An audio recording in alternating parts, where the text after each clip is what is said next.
آقا کریم علیہ الصلوۃ والسلام نے ارشاد فرمایا کہ انا من احبکم الیہ و اقربکم منی مجلسا یوم القیامت احاسنکم اخلاقا۔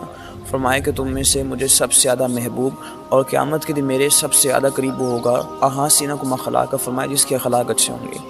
اگر ہم چاہتے ہیں کہ حضور ہم سے محبت کریں اور قیامت کے دن رسول اللہ صلی اللہ علیہ وآلہ وسلم کی قربت نصیب ہو، اور یقیناً کون نہیں چاہتا ہوگا، سبھی چاہتے ہیں، تو پھر ہمیں اپنے انداز گفتگو پہ غور کرنا ہوگا، ہمیں اپنی گفتگو کو منظم اور مرتب کرنا ہوگا۔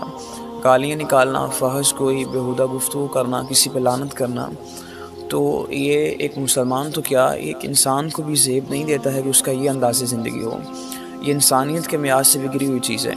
اور ایک دوسری روایت کے لفظ ہیں، میرے حضور علیہ الصلوۃ والسلام نے ارشاد فرمایا کہ لعنت کرنے والا، بیہودہ گفتگو کرنے والا، فحش کوئی کرنے والا، اور فرمایا کہ گالیاں نکالنے والا کہا مومن نہیں ہو سکتا ہے۔ تو حضور علیہ الصلوۃ والسلام نے مومن کی شان بیان کیا، فرمایا یہ طرز زندگی مومن کا نہیں ہوتا ہے، یہ عادات، یہ صفات مومن کی نہیں ہوتی ہیں، فرمایا وہ تو بڑے بلند اخلاق کا حامل ہوتا ہے۔ تو اب ذرا حالات حاضرہ پہ نظر ڈالیے، میں اور آپ دیکھیں کہ ہم کہاں کھڑے ہیں۔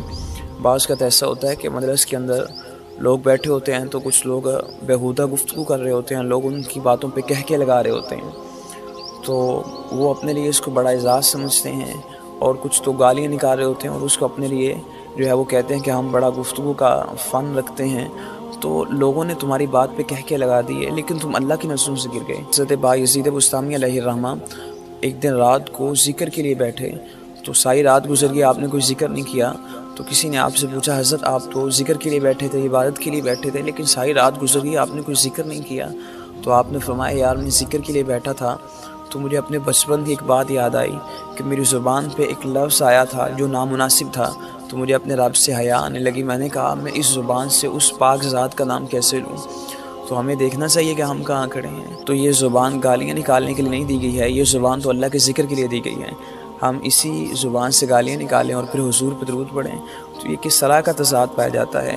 اپنی زبان کو اس غلاظت سے پاک کریں، پھر دیکھیں کس طرح انوار برستے ہیں اور برکات نصیب ہوتی ہے، اور زندگی میں جو ہے وہ اطمینان کی دولت نصیب ہوتی ہے۔